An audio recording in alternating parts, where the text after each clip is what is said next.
បាទសួស្តីបងប្អូនសិស្សានុសិស្សទាំងអស់គ្នាវីដេអូនេះគឺវីដេអូបង្ហាញពីលំនាំនៃការសរសេរអក្សរឈរ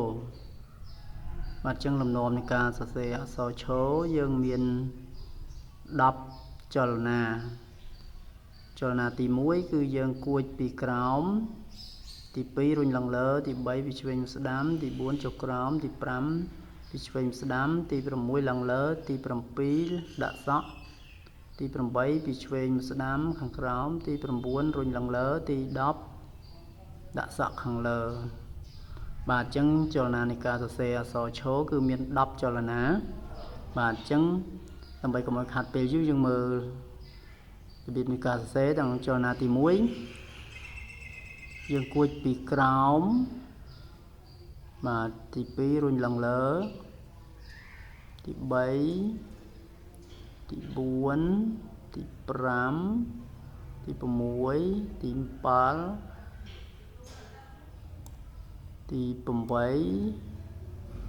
ទី9ឡើងលើទី10ដាក់សក់មកតង់ទៀតបាទអញ្ចឹងអានឹងលំនាំនៃការសរសេរអក្សរឈរគឺមាន10ចលនាបាទតោះអញ្ចឹង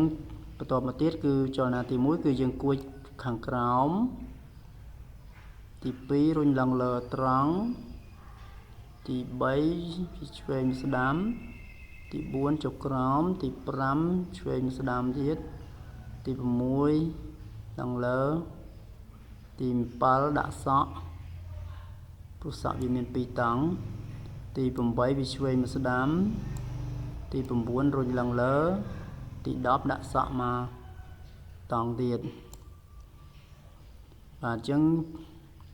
បន្តមកទៀតគួចពីក្រោមទី2រុញឡើងលើជំហានទី3ពីឆ្វេងស្ដាំជំហានទី4ចុះក្រោមជំហានទី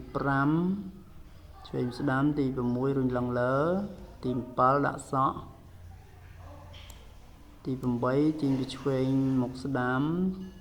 ទី9រុញឡើងលើទី10ដាក់សក់មកតង់ទៀតបាទអញ្ចឹងតមកទៀតយើងគួចពីក្រោមជំហានទី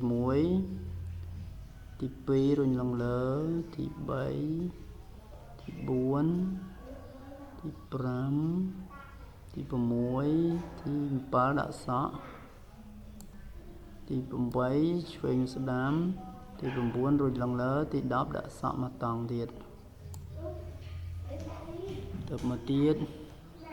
គួចពីក្រោមជំហានទី1ចលនាទី2រុញឡើងលើទី3ទី4ចុះក្រោមទី5ទី6រុញឡើងលើទី7ដាក់សក់ទី8ឆ្វេងស្ដាំទី9រុញឡើងលើទី10ដាក់សក់បាទអញ្ចឹងចលនានៃការសរសេរអក្សរឈរគឺមាន10ចលនាលំនាំនៃការសរសេរទី1គួចពីក្រោមរុញឡើងលើជំហានទី2ចលនាទី3ចលនាទី4ចលនាទី5ចលនាទី6ចលនាទី7ដាក់សក់ចលនាទី8ចលនាទី9ចលនាទី10ដាក់សក់ទៀតទៅមកទៀតគឺចលនាទី1គួចពីក្រោមចលនាទី2រុញឡើងលើចលនាទី3ឆ្វេងស្ដាំចលនាទី4ចុះក្រោមចលនាទី5ចលនាទី6ចលនាទី7ចលនាទី8ចលនាទី9រុញឡើងលើចលនាទី10ដាក់សក់បាទទៅមកទៀតចលនាទី1ទី2ទី3ទី4 5 6 7 8 9 10ត្រឹមដាក់សក់ហ្នឹង8 9រុញឡើងលើ10ដាក់សក់មកកលៈទៀតបាទអញ្ចឹងចលនានៃការសរសេរអក្សរឈរគឺមាន10ចលនាចលនាទី1គឺយើងគួចពីក្រោមចលនាទី2រុញឡើងលើ ចលនាទី3ឆ្វេងស្ដាំចលនាទី4ចុះក្រោមចលនាទី5ចលនាទី6រុញឡើងលើចលនាទី7ដាក់សក់ចលនាទី8ទាញពីឆ្វេងមកស្ដាំផ្នែកខាងក្រោមចលនាទី9រុញឡើងលើចលនាទី10ដាក់សក់មកតង់ទៀតបាទអញ្ចឹងលំនាំនៃការសរសេរអក្សរឈរគឺមាន10ចលនាបាទណាអញ្ចឹងមានតែប៉ុណ្្នឹងទេហើយអរគុណសម្រាប់ការទស្សនាវីដេអូនេះតាំងពីដើមរហូតដល់ចប់បាទសូមអរគុណ